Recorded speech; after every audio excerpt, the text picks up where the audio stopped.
Okay, we are going to do stick steer now.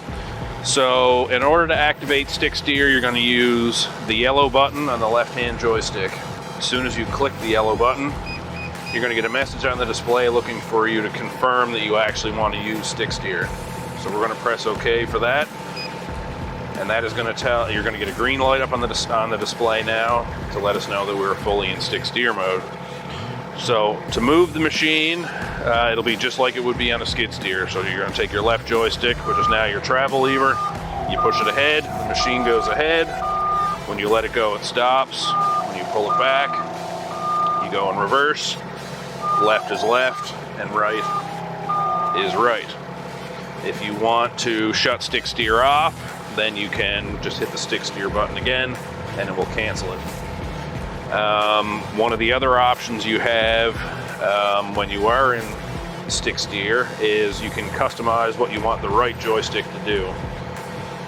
So if you leave it in excavator mode, your right joystick will run all your excavator controls.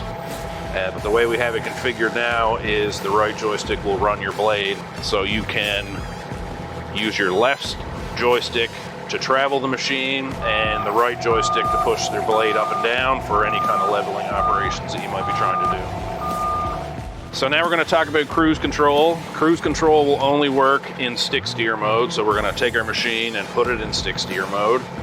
And we have a shortcut created on the monitor. So there's a button right here for cruise control. As soon as we click it, we're going to get an orange cruise control icon on the display. That's how you know you're ready to use cruise control. So the only thing you need to do to get it to work is travel the machine. So we're gonna push the machine forward so it's traveling, and then you click the bottom button on the left joystick. As soon as you do that, that locks your cruise control in.